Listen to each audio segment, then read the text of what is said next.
We're so excited that you've joined us for today's live stream presented by rvtravel.com. Today's program will begin shortly. While we allow some time for others to join, we want to take care of a few housekeeping items. Everything presented in this live stream is true to the very best of our knowledge and experience, but we are human. Occasionally, we might be wrong. We don't want you spending thousands of dollars simply because we said something was good or fixing something according to what we suggested. Do your research, check your owner's manual, and seek assistance from your vetted and trustworthy certified RV technician. So during our live stream, it's only going to get better if you participate. We'd love to hear from YOU. So while you're tuning into the show, please let us know what kind of rig you have, where you currently reside, if you're a part-timer, if you're a full-timer, and most importantly, what technical questions can we help you with? Feel free to submit your questions throughout the show. You can even start that right now. During today's live stream, we may show you what we like to call cool tools. These are tools and gadgets that we actually use and we believe will be helpful to you. If you are interested in learning more about these products, please see the YouTube description box for more information. During today's live stream, we will be doing a giveaway. To be included in the drawing, be sure to include a hashtag on the screen in your comments during the live stream. So let's get started. Hi, and welcome back to another episode of RV Talkin' Tech. I'm Zach, and this is Dustin, and we're from California RV Specialist. I almost said specialties because I'm used to Dave saying specialties. Yeah, he's always messing it up. Dave is running a little bit behind. He will be with us shortly, so there's a couple things that we want to go over. Number one, as you guys saw in the intro, make sure you're getting your hashtags in early for this radio. Not only does it play music and it's solar powered and all that good stuff, but Chuck will come and crank it for you in the rain, and you can listen to it out on the patio. It'll be very nice. And while we're playing the waiting game, waiting for Dave to come over, we're going to do things a little backwards today. We're actually going to start with a cool tool. So that way we can have you guys go ahead and comment in, give us the information on what units you have, start asking your questions, and getting that thing going. I'm seeing all the hashtag radios coming in, so get them in. All right. So one thing that I wanted to kind of show here, this is actually me demonstrating what a customer had done. He brought in a 6-volt battery, carrying the battery in, and I was just talking to him about pulling the battery in and out. And as you can see here, for the 6 volts in specific, they don't have a strap. They're a major pain in the butt. They actually make a battery strap that is designed to hook in those loops so you can pull that battery in and out of there and carry it a lot easier than just holding that big battery. Those things are heavy. 68 pounds. Yeah, they're heavy. A lot of people you'll see actually like an old backyard way of doing it was using a bungee cord. But they'll come back and snap your hand. I've done that and come back and hit me. So if you're working on 6 volts, especially on Class A motorhomes where they're tucked back in compartments and stuff, very useful. And here's Dave. Hello, everybody. So filling you in a little bit, we actually started backwards today with cool tools. Nope, we can't hear you. Well, while he's taking care of his technical difficulties here, do you want to start on your cool tool? Yeah, sure. All right, so my cool tool today is, I figured since Zach was talking about batteries, so many people forget to go out and check the water level on the battery. So what this cool tool is, it's a battery filler, and that end is it plungers down, and what it will do is you fill that bottle up with distilled water, put your cap back on it, and B-roll, bam, plug it in the hole, push it down until it stops, pull it up. Continue the same thing on any battery that's a maintenanceable battery, and it's going to bring the water level up to a certain distance from the top, so that way you're not overfilling the battery, and it's just easy to get into. So many times the batteries will go into the compartments and the batteries are so hard to get to, or there's cables in the way. Well, that gives you something to manipulate it and get it down in there to fill it up. Yeah. Dave, you're back. Can we hear you? We still can't hear you. All right. Well, let's go ahead and start with some comments here. Yep. We got Timothy with hashtag radio. Make sure you're getting those in to win that radio. Ken, welcome. Hello, hashtag radio. Sure to rain, hashtag radio. And it looks like Britt is back from Georgia, hashtag radio. Jeff is also back. Howdy, howdy. Bill, we got hashtag radio. And Jeff, hashtag radio. Make sure you're getting them in. All right. Timothy Johnson states, thanks for the advice about my toilet last week. I greased up everything and it seems to not be leaking yet. We'll play with it this weekend. Thanks for advice. Absolutely. That's what we're here for, right? That's as we say, that's what they pay us for. Can you hear me now, guys? I got you. Can. There we go. All right.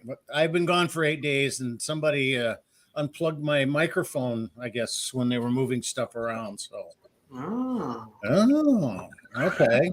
All right. What was I saw the cool tool was a battery filler. Battery filler, and we did a battery strap too before you got here. Okay. All right. I have somewhere here, I've got the little turkey baster. Those work too. Yep. All right. So cool. All right. Well, it's good to be back here and not have all the traffic of Orlando. I tell you what, I took a vacation down to Orlando, and it was an absolute commercial for why you should buy an RV. Yeah, it was. I could not take my dog, which we inherited a little a rat terrier or Jack Russell Terrier / Dachshund. We couldn't take him, so he had to go to my stepdaughter's, and he just whined the whole time there. And then horrible flight, kids knocking on the security, knocking on the back of the seat, and cost a fortune for food, and then getting down there. And man, I tell you what, I needed an RV. Yeah. All right. So where are we at? Mark C. Mark C. says, I have a dilemma. I have a 2021 Cougar 24 RDS fifth wheel that has delamination below the awning. Keystone has agreed to repair it or compensate us for it. It's not a dilemma yet, right? Yeah. What else we got? Well, I suppose his dilemma is, should he get it repaired or should he get compensation for it, get some money for it? Yeah, it looks like he put some more stuff on there. We're going to jump to that. Maybe Mark, send us a picture of it on RV Repair Tips, what's in the shop, so we can see, and then we can try to help advise you too. Yeah. In order to repair it, they're going to replace the entire right side wall. Oh, wow. The compensation they offered us was $3,500. No, let them replace the wall. I feel that they're going to cover. You will fight that for the rest of the life of that RV if you don't get that fixed. Yep. If they're going to reskin that thing, let them reskin it. Let them do it. Yeah, exactly. You can't reskin it for $3,500 in most cases. I know you can't, and I wouldn't. Yeah. So yeah, definitely, because you will reskin that eventually. Yeah. Okay. I talked to the dealer. Yeah, talk to the dealer, RV techs at the dealer, and an auto body guy that has tried to repair delamination before. They all say that a Keystone will repair it, then let them repair it. What is your opinion? 100%. Yeah, let them reskin that side for you. Exactly. Yeah. And if it's a vacuum bonded wall, they're going to have to either replace the whole wall, or they're going to do like you said, they're going to reskin the wall, but they're still going to have to cut out and remove whatever's delaminated from it. Yeah. So. Well, and I would imagine if it's right underneath the awning, they didn't seal when they put the normally what they do is that during production they'll put a drip rail, this awning rail right here goes the entire length of the top, and that's usually standard. Yeah, as a rail and a drip rail and everything. This is a Winnebago, so it's normally tucked in like this. There we go. So your awning fabric goes in here, but as you saw, you've got a series of Screws, yeah. in there, and I'm sure that they did not put butyl tape and they did not seal it well enough. Moisture got in there and started coming down and then delaminated.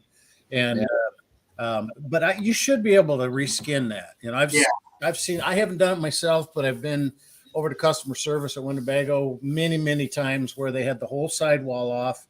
And they don't vacuum bond, but they pinch roll on each step, and it does the same thing. It's applying pressure.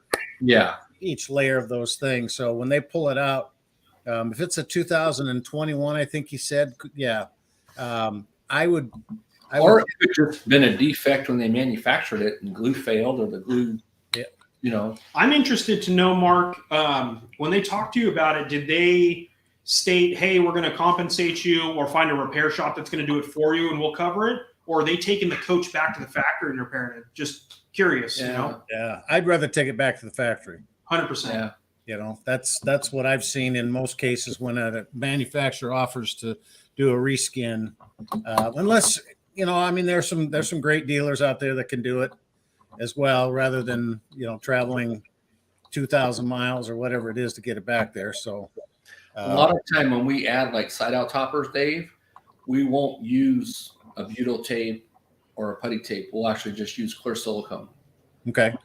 You know, just because we found that, you know, as that tape bleeds out and runs down in the temperatures that we get here, that's and trim, and then it makes voids and gaps in the back. So if they're not on top of it, if they're not sealing it regularly or checking that rail regularly. So if you are watching and you're you know, thinking about your awnings, your side out toppers, go out and check that rail, crawl up on the roof, crawl up on the ladder, look at how that rail is mounted to the wall, grab it, see if it moves. And if it moves, make sure you seal the top edge, but make sure you tighten up the screws. And don't be afraid of adding additional screws. They're pre-drilled every 6 inches, but you can add additional screws if you need to, or if you have screws that are let loose, you can always add a, what do they call those again? Like rivets. Not the rivets, but the Oscar rivets, or the Spider. trifold rivets. Yep. So spiders. We used to get togglers. Yeah. The toggler style that. Yep. Yeah. Trifold, I think, is what they call them now. Okay. Yeah. Okay. Tom has a good question here. Will RO water work to fill lead acid batteries, or do you have to use sulfated? And when he says RO, he's saying reverse osmosis water. So that I don't know. You know, I've only just used distilled water. Yeah, and I think, you know, reverse osmosis is basically taking all the minerals and stuff. But they're using salt though with that. So are they using salt? I don't think that's soft water. Not reverse osmosis isn't salt is from what I understand. You know, I mean, I get reverse osmosis out of the local grocery store for coffee because I don't like soft water. I don't like the salt in soft water. Yeah. And ours is pretty heavy concentrated here. And I think you know, and you know, it's always say you should use distilled water. How many of us have used just regular tap water in a pinch? You know, water. Yeah. And the thing about batteries is kind of like tires. You know, you don't know what caused your battery to go bad or what caused your tire to lose air, because it probably was something way down the line. And so, you know, I have never researched reverse osmosis. I think that's probably something we should do a little bit of digging into and find out what minerals will what's the difference between the two. I don't know. I just know that, you know, as little water as you'd normally need in a battery, it's, you know, I mean, I can go down right now at our local grocery store, and even Walmart carries distilled water for 89 cents a gallon. Yeah, a gallon, yep. And that gallon will last me a year. Yeah. You know, maybe more. I mean, if you have 6-volt batteries, you probably a little more. So I guess my recommendation would probably be not to chance it. Chance it, yeah. Mm-hmm. And then, Dave, our hashtag for the day is radio. I see that. If you don't forget, everybody put your hashtags in. We're giving away one of the weather radios. Oh, cool. I gotta get mine. There you go. I came from Orlando. I had shorts on. my crank up, solar. Yep. It even has a charger for Cell phone, I think, too. cell phone. Well, yours is a little bit fancier than the one that And this one, they all work. this one's an Eaton, and I think this one only cost me like $29.95. Yeah. I mean, it was fairly inexpensive. The only thing that I don't really care for, and I guess it doesn't last long. The battery doesn't last long. So I charge it up with solar, or you can charge it. It's got a little charge plug somewhere in the back here. You can charge it up, but it doesn't seem to last very long. But again, it's an emergency one. So Yeah. I think, the idea is that you leave it out in the sun and just let it keep solar charging.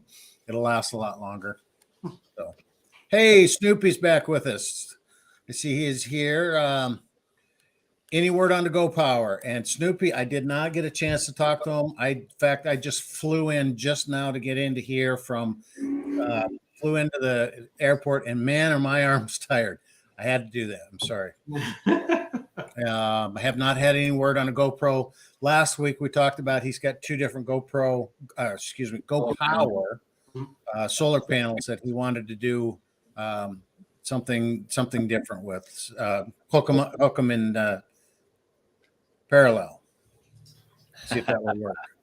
So I got to get out of vacation hot tub mode, kid mode. I mean, we went to Orlando, and it's where all the kids. We're always asking, "Where's your next vacation? Take us with you." Yes. Okay. So Terry says RO does not use salt. That's what I thought. Okay. Because it does have the two canisters that do something different. That it's a membrane that only lets the smallest particle through the filter, kind of like what my Clear Source stuff does here as well. But I know there's a little more to it, because I do know that when I was running a company that we had a power washer we would permanently mount in a fast food restaurants, and then it was electric, so we'd plumb it out like a kind of like a central vac. And these restaurants running RO water, they have to dump 1 gallon of water for every gallon or 2 gallons of RO water that they make. And which I thought was kind of ironic. But the guy asked me, he said, can we take the dump water basically and use it, store it instead of running it down the drain? Can we store it? And he kind of gave me the procedure that they do with that stuff. So I know I was pretty sure it wasn't salt. So anyway, Terry also says Southern California just came back from Quartzsite, purchased the MORride safety rail, outstanding product. Also the MORride extension handle for entry door. Do you guys carry that? Yeah. So we don't carry them in stock. We can order them. They are getting more popular. I think a lot of people are really enjoying any of those kind of extension handles, or sometimes the steps are hit and miss, the fold out like step aboves and things like that. But people love the extension handles off of those. But yeah, we can definitely order them for you. Yeah. Okay. Also, I saw the Blue Ox posted a article, or not an article, thing on their Facebook page that they were at your facility. Was it last week? Yeah. Yep. The Blue Ox trailer, and they had it on Facebook. And but was that you, Zach, in the picture? That was I. He's trying to no hat. shake hands. Yeah, no hat. Okay, I saw that. Cool. All right. So Blue Ox has been around for many, many years. And almost 100 years. Wow. We're getting ready to celebrate 100 years. So I see here, how effective are sumo springs and sway bars? Do sprinters have front sway bars? So you guys put sumo on, don't you? Yep, and sway bars. They're very effective for what they are, but it depends on what you're trying to accomplish. Yep. Now, I can't tell you 100% on the front sway bars for those Sprinter chassis. I do know that we did. I had a customer who came in and he wanted sumos and sway on the back, as well as a steering stabilizer. And at that time, there wasn't the steering stabilizer that he wanted for the front of that thing. But I do know Sumo Springs, they do make an insert for the front coils on those. Okay. But yeah, definitely, they're well worth it. A lot of those Sprinters, they get a big wallow.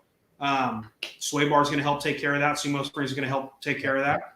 Well, Dustin, didn't you say that you got an email from the president of Sumo, that they're standard now on Yeah.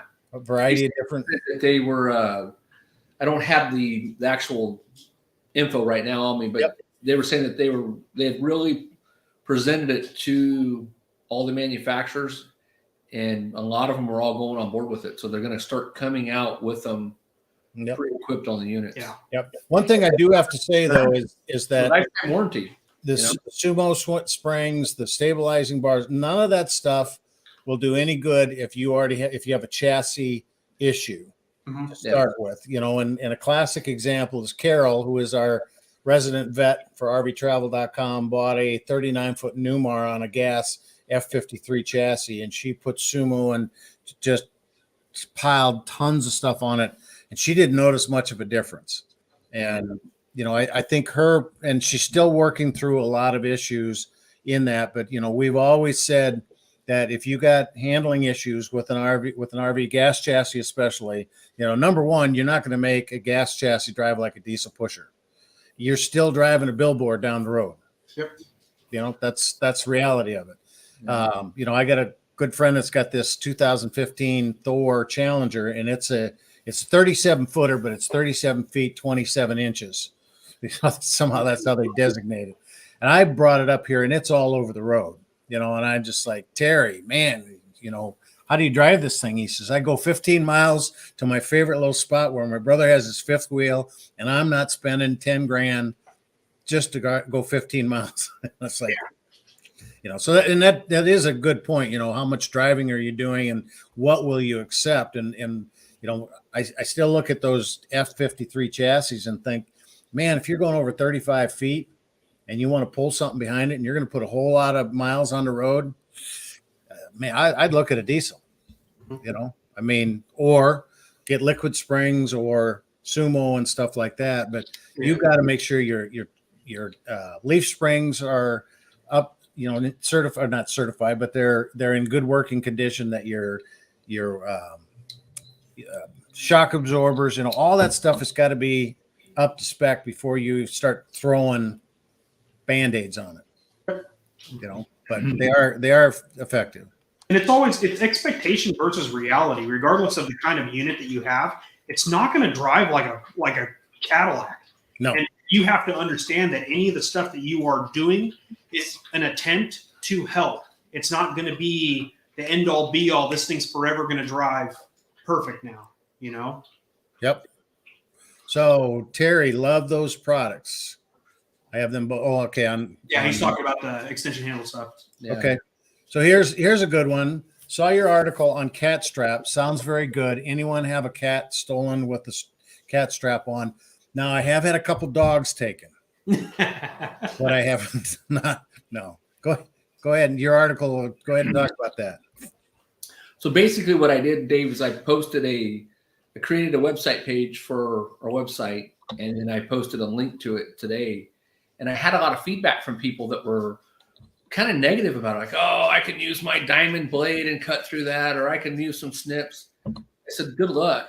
I said, just my rebuttal back to it was, we buy house alarms, we buy car alarms. Those are deterrents. That's not going to stop them from stealing it.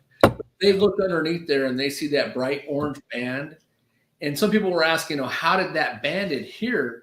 Well, they were like, oh, we'll just cut those little silver straps you put on. They were thinking they were silver tie straps. That cat strap almost has like a JB Weld type product on it. So when that pipe heats up, it glues to it. It's not coming off.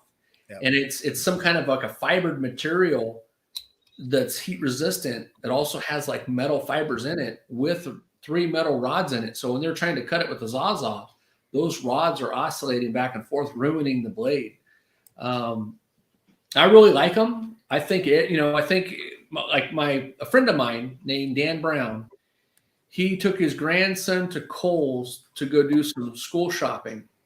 He said he was in and out of there in less than 30 minutes. Within 30 minutes, they got his vehicle.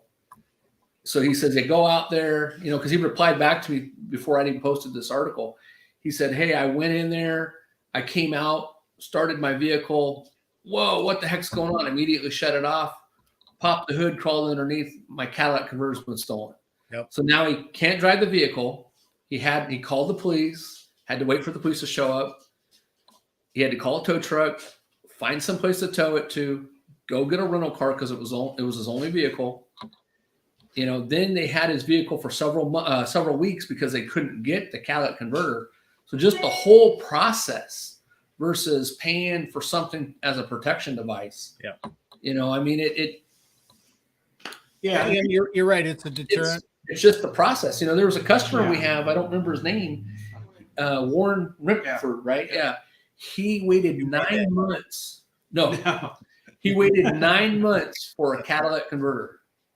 He had an appointment here with us, and he kept having to call and cancel it because his unit was sitting at an exhaust shop waiting for it to arrive so they could put it on. They also offer that cat eye too. At the end of the day, that's all it is. If somebody wants to take something, it doesn't matter what you do, they're going to take it. But they're going to get one strap and they're going to move to the next guys. They offer that cat eye. It's like a lot of deterrents that if somebody looks at it, they're looking to get in and out in a couple minutes. Yep. If they have the procedure, and if there's something on there that adds to the time that it takes them to do that, there's 100 other units that can get it in. But if you sell a ton of these things, these cat straps, would that be like a cat strap fever? It would. Yeah. Hey, our shop truck. Our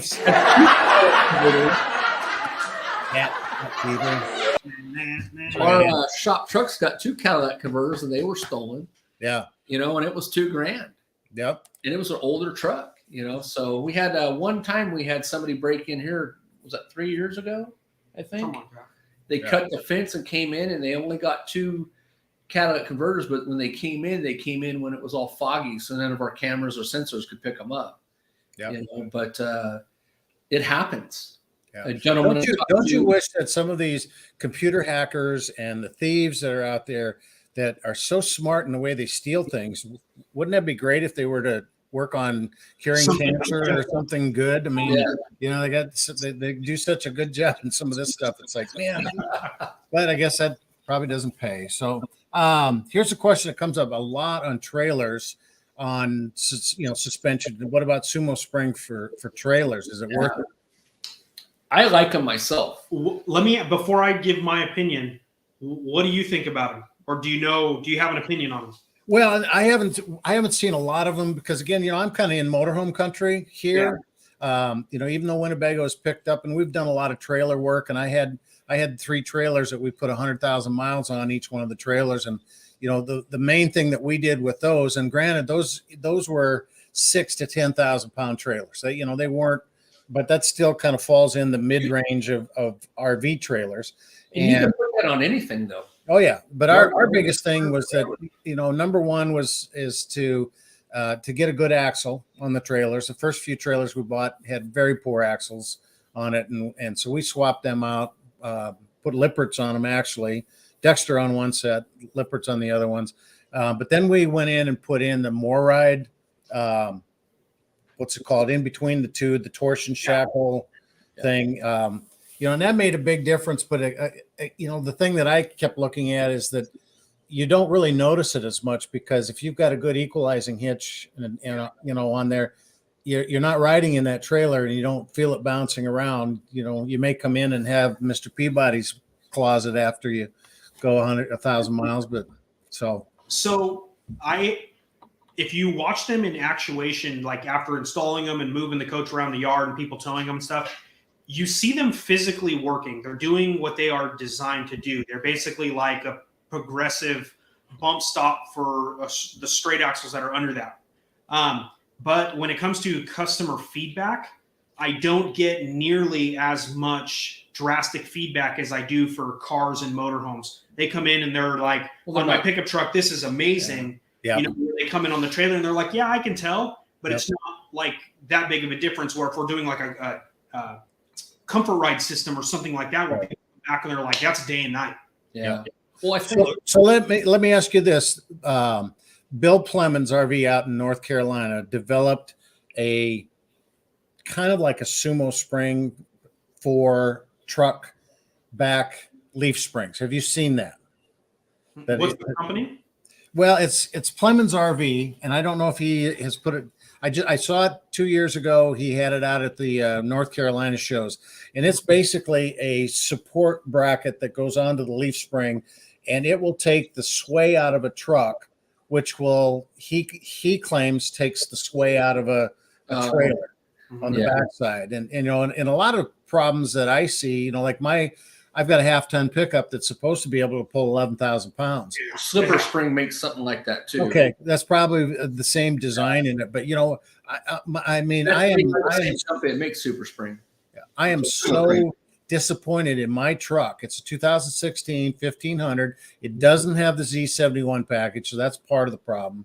But it is just, you know, I mean, I can feel it all over the road, just swing, because it's made for comfort.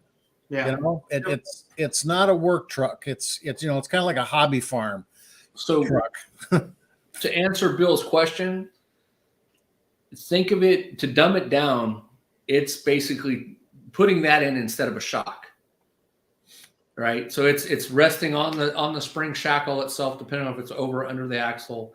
It's resting between the surface of the spring shock or the shackle plate and resting on the frame in between. So it's absorbing all that. It's reducing the interior vibration of the coach and the shaking of the coach, which, like he said, a lot of customers don't call back and say, hey, I got the feedback.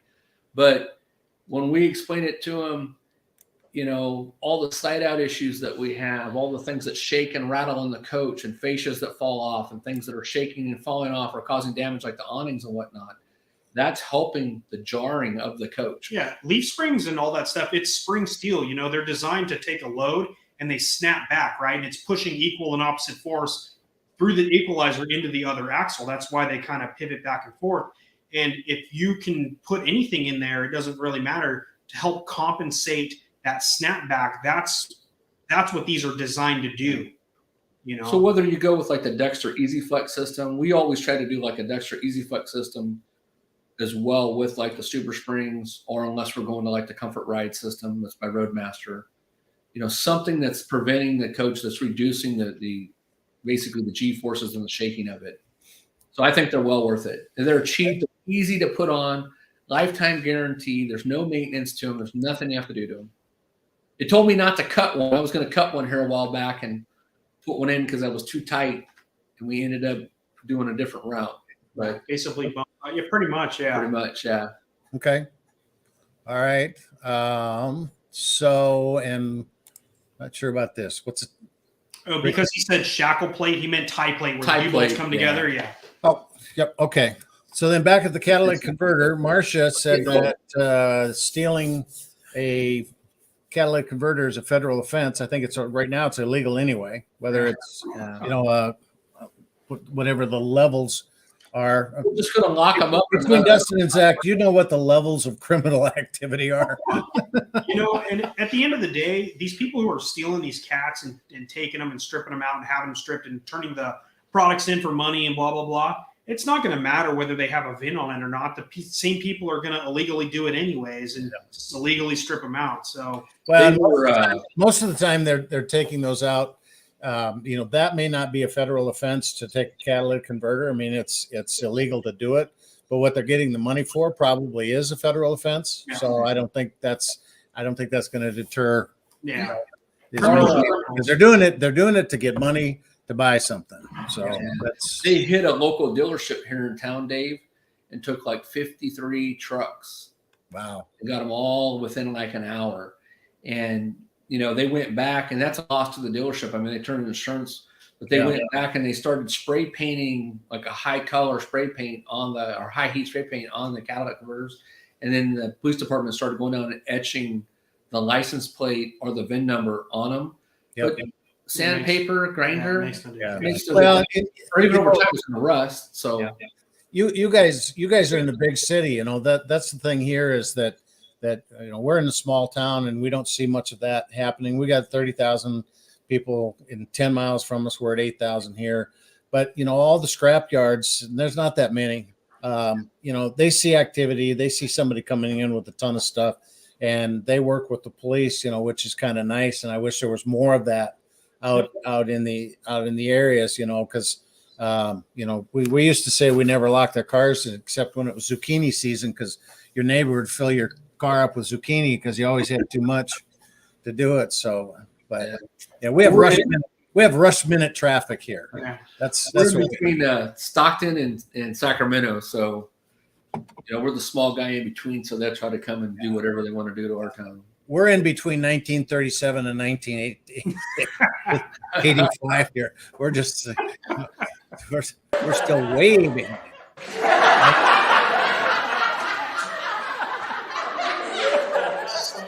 So Terry says, do you recommend cat strap with or without alarm? I have a 19 Ram 3500 long bed. Would the cat strap 12-inch long be the proper product for my truck? 12 feet. Measure underneath. Yeah, you have to actually measure out to pick the different strap. Yeah. And the alarm's just going to be an additional deterrent. You have to turn it on and off, but it's basically when it's on, it's a motion alarm. So they get underneath of there, and that thing is like blaring loud, like ear busting loud. So if they shake the vehicle, it's going to go off. So but is it like the car alarm? Because I'm the only one that sets off my car alarm. Yeah. Well, if you forget, and they make two versions of that too. They make two versions of that too, Charlie. They make an actual push button switch or like a key fob. Yep. You probably have a car alarm already, or if not, I myself, when we wrote it up to like, if somebody calls in and wants to install it, I'm not really going to go the route with, hey, let's sell them the audible alarm. I would just say, just put the strap on, and anybody can do it. It's super simple and easy. It's just a matter of getting it on there, Yep. Okay, so we've got Krista's from Arizona. She's got non-slam baggage doors. Works fine in warm weather. When it gets cold, it won't stay open on the magnet. Feels slight resistance when opening. Stays on the magnet for a few seconds and falls down. Now, she didn't say what kind of rig she has. When she said it's non-slam baggage doors with magnets. Mm-hmm. So if you see what kind of a unit is that on? It's just going to be like on I'm assuming like a travel trailer or something that just is not using a slam latch. So she's probably got regular thumb latches or something similar, and she's laying it up onto the magnets. Oh, okay. So let's go back to the question that they work fine in warm weather, but when it gets cold, it won't stay open on the magnet. And part of that, I think, the thing that people don't realize, when you get temperature changes, hot and cold temperature changes, all those materials expand and contract at different rates. And I know I've had doors that work absolutely fine when it's warm weather and it gets cold. Somehow the hinge moves, or there's, some of the hinges have a little rubber, kind of piping in it to try and keep them, from rusting and stuff like that. That rubber expands and contracts at different rates. And I know for a fact that when it's cold weather, the bulb seal around that is hard to get that door to shut. That's more on the slam ones, but I would say that if it doesn't stay, she says it won't stay open on the magnets, feel a slight resistance. Do magnets lose their magnetic properties in temperature changes? Yeah, that I don't know. I've never heard of that. Like you're saying, though, the issue with it works in the warm and doesn't in the cold. Styrofoam expands and contracts too, and that door is 90% styrofoam. Yep. So, but replace. That's something to, I'm interested in that now. Whether they lose magnetism when it's cold.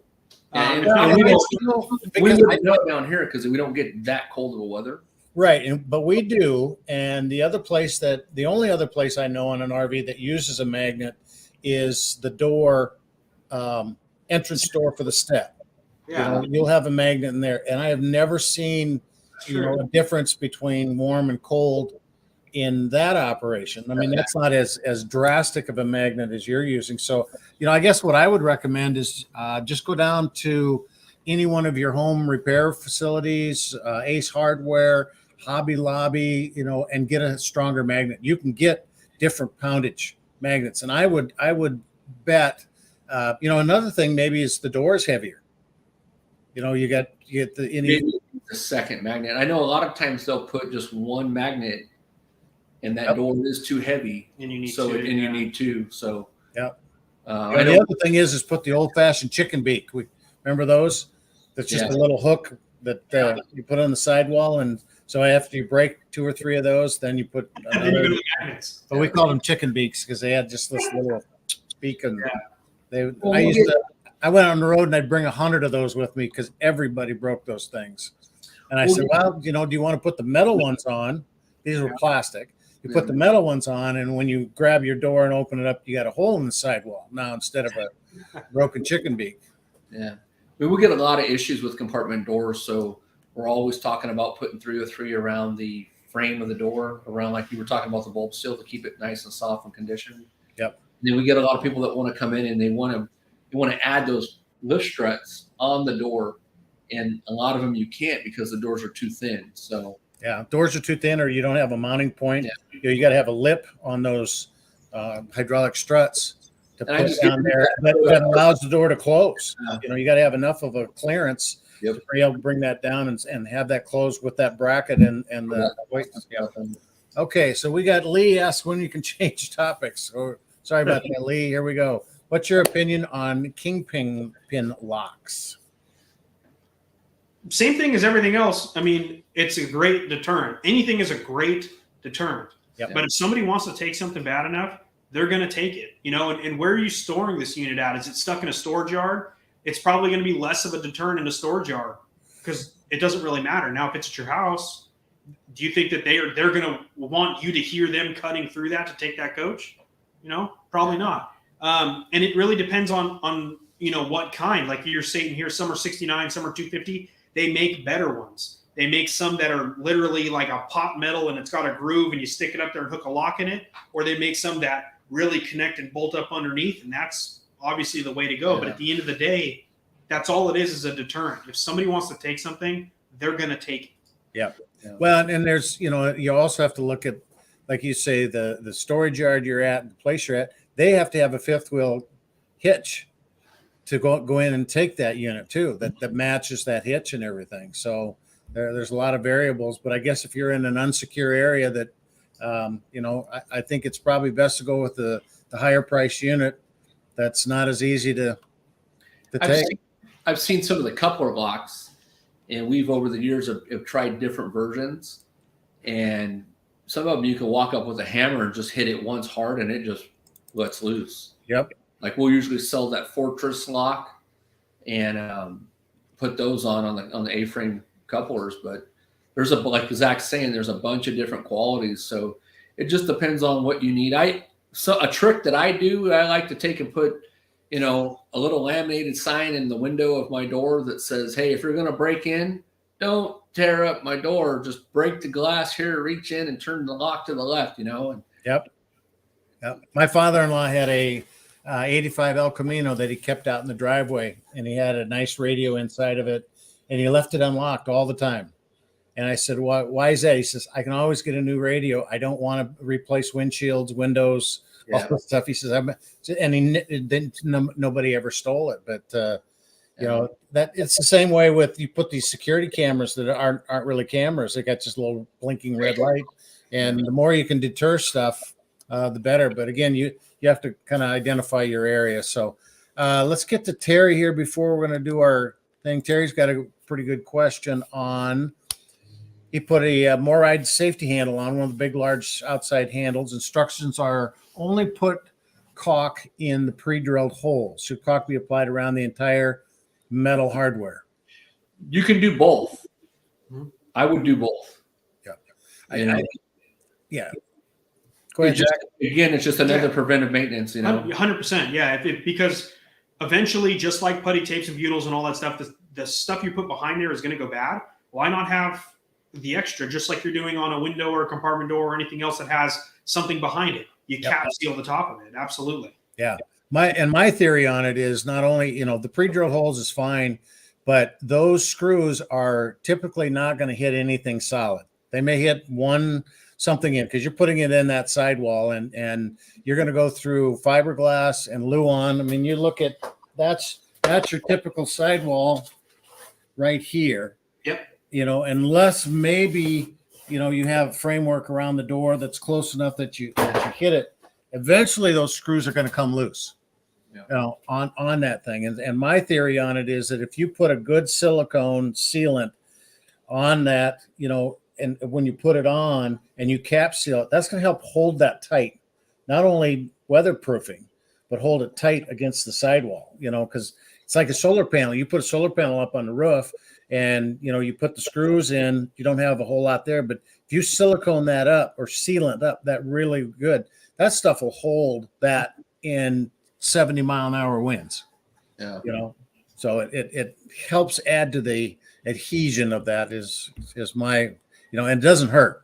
Yeah. I don't know why they say just put it in the, in the caulk holes. But I'm thinking that they're going back to referring, like if people put putty tape back behind it and the putty tape came out, that it's going to create a gap and block. yeah. Or if you put too much, I guess if you do drill the holes and you put too much silicone in there and you put that in there, you're not gonna get a good solid base on that, but just a good film of it to help hold in place. Yeah.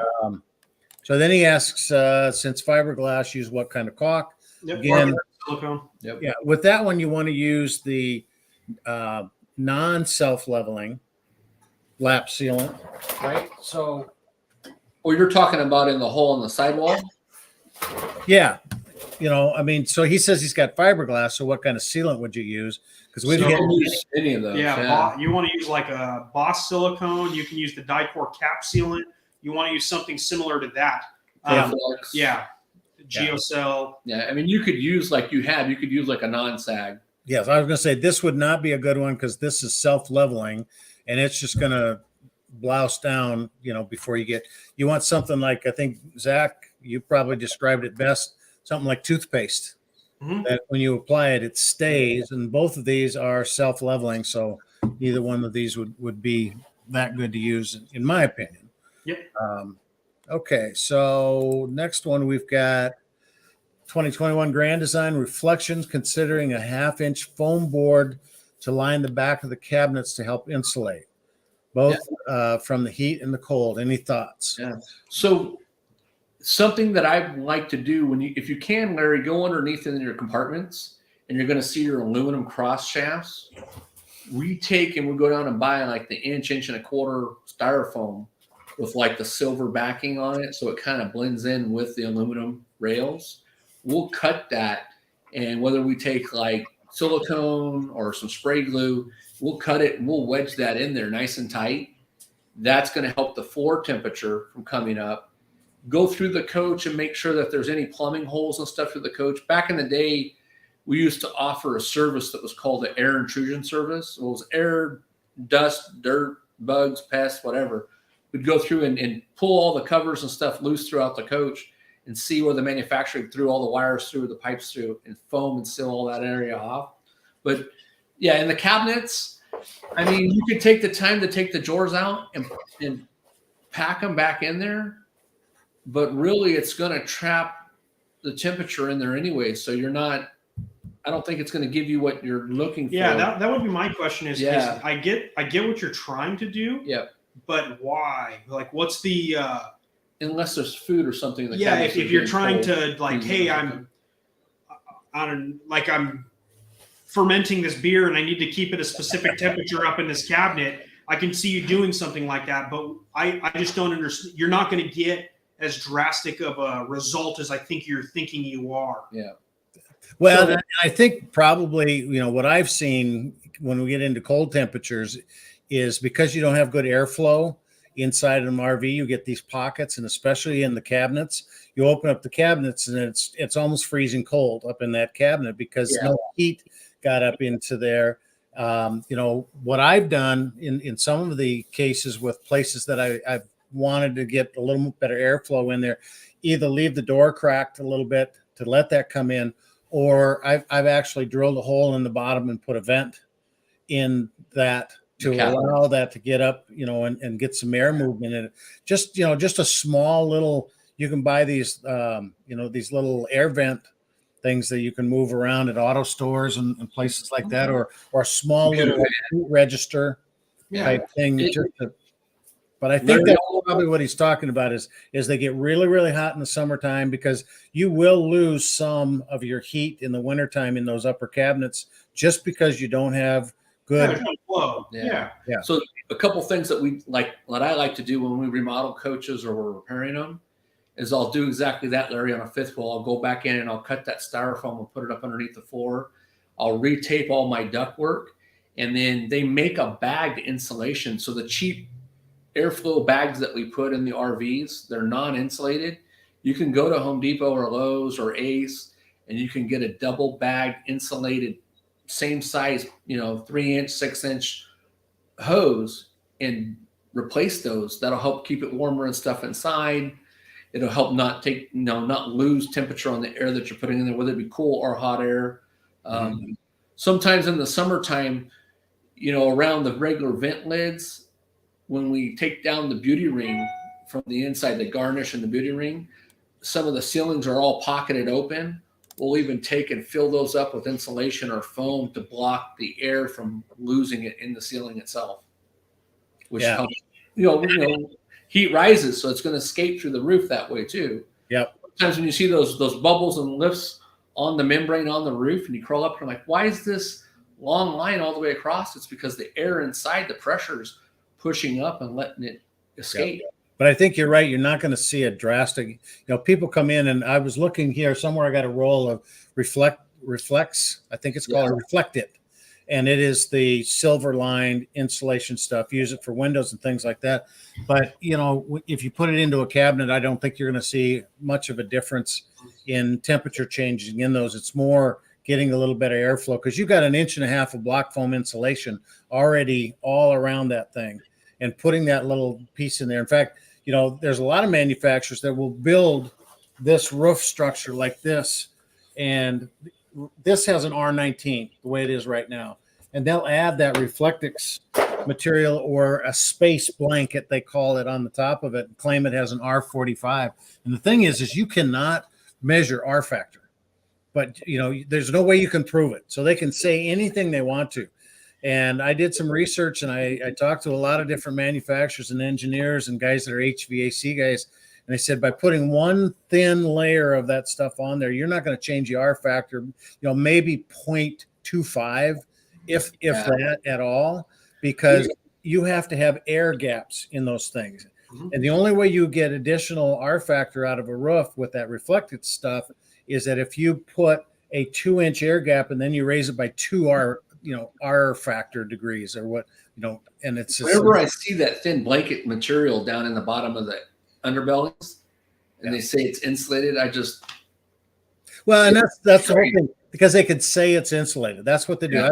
I remember when I was working at Winnebago, we brought out the Super Chief, and we were having the basements were freezing like crazy in these things at 20 degrees, and it was like, so I called up the engineer who eventually became the president of Winnebago, and I said, we advertise these things as heated basements. He said, well, we heat them, but we don't heat them to keep them from freezing. That was his answer, I swear. And I'm just like, really? I said, well, you claim to have insulated compartment doors, but there were 2 pieces of fiberglass. Yeah. Or what, outside fiberglass and inside paneling. There was air in between them. There was no foam insulation in it. But his theory on that was air is an insulator.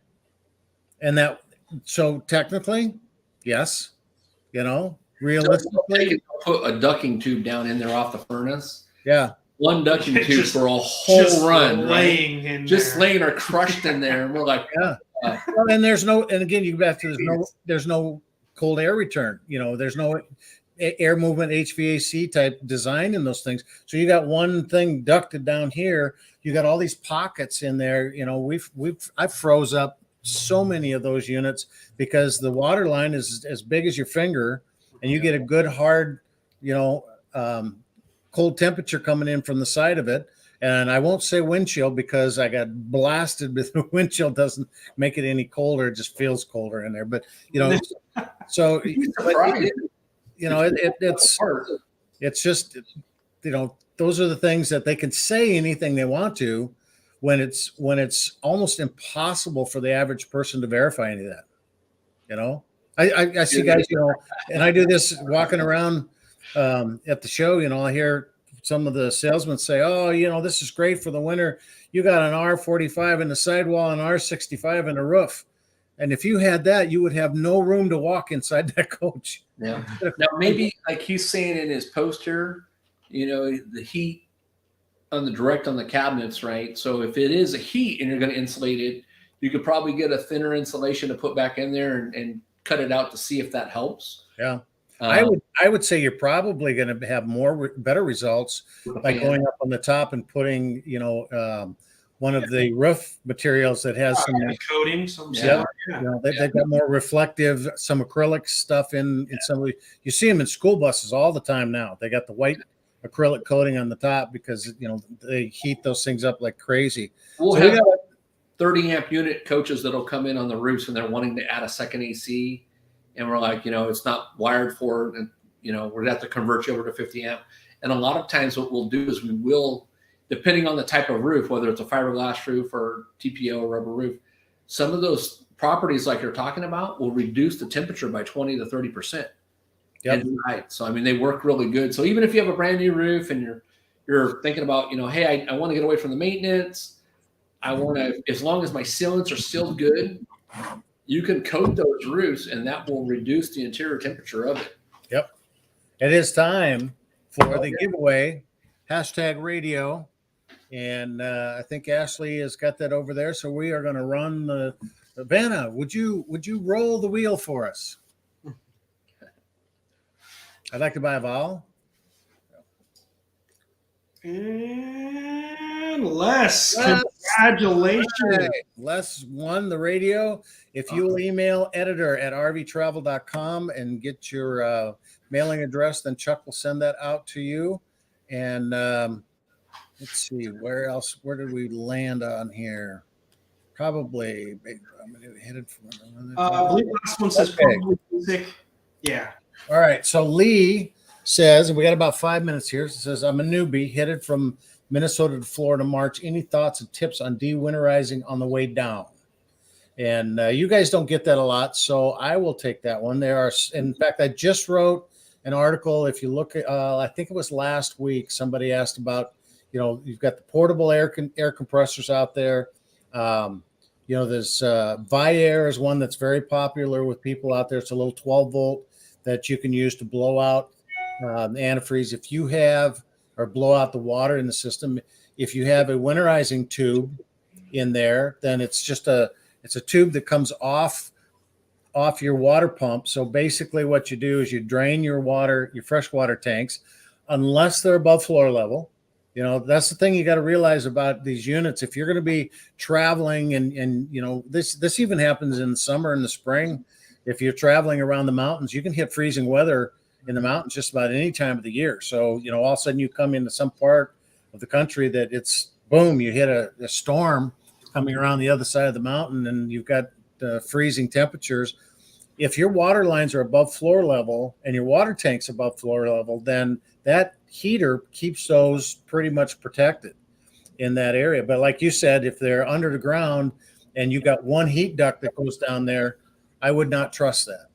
No. So you either got to blow the water system out or you got to add antifreeze. And typically the RVers that I've seen that travel a lot, the full time, that go in and out of cold weather and stuff, they will use RV antifreeze. Yeah, he's talking about dewinterizing it, though. Let me back up. Dewinterize is easy, depending on if you used RV antifreeze, then you just fill up your freshwater tank and you run it till the pink's gone. Yep. That's the easiest thing to do. So, yeah.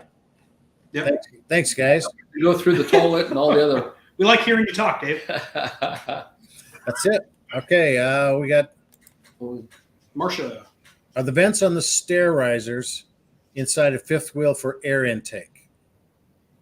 So some of them. Yeah, it depends. Some of them where like you're stepping up and they just have that fake wooden floor grate. Round or floor grate. Yeah, some of them are. Depends where the furnace is and how the intake is set up for the furnace.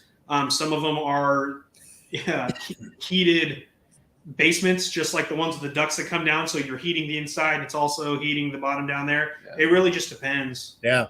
Yeah. And I think the best thing to do is open up the compartment on the back side of where that stair is at.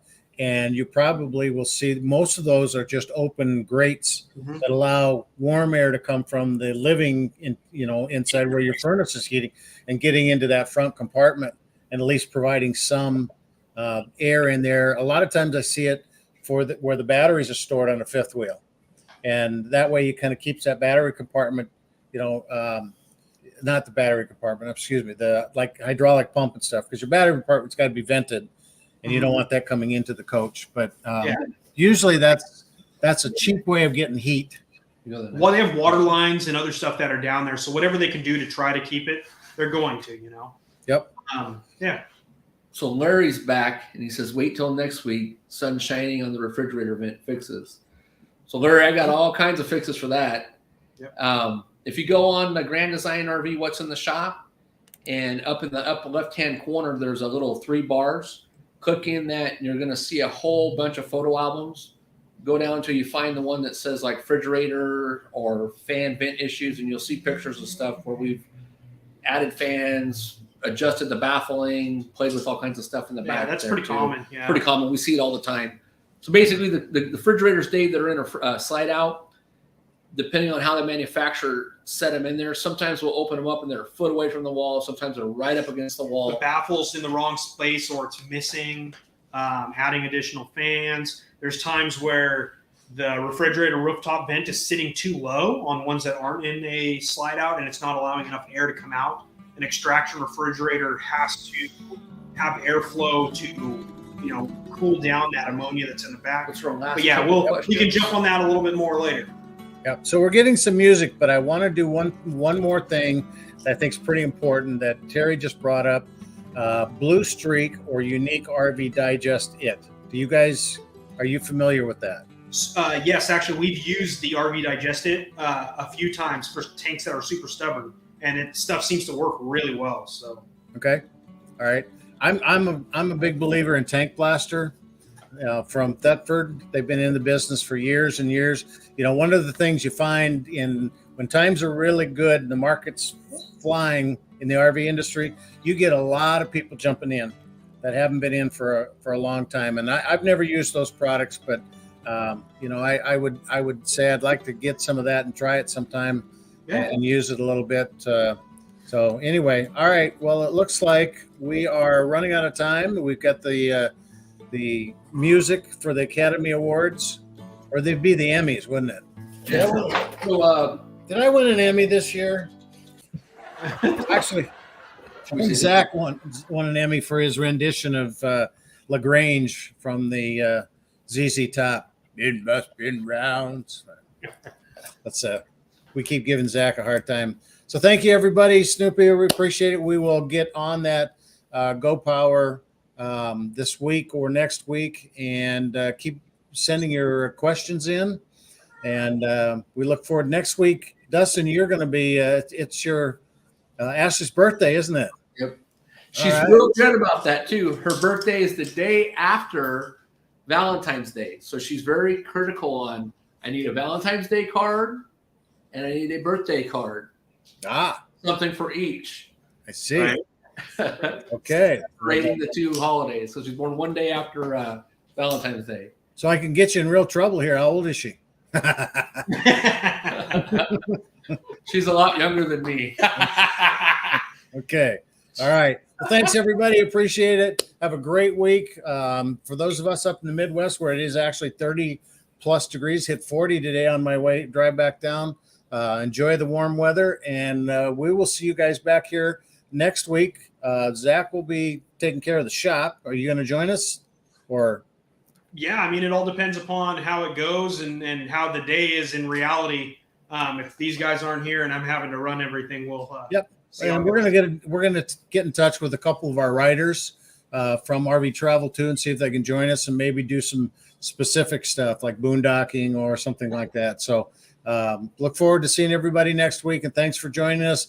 Have a great week. Thank you so much for joining us on today's live stream. If you think today's content was helpful, let us know by hitting the like button or share it with a friend. We'll be right back here next Wednesday at 4 p.m. Pacific Standard Time. We hope to see you then.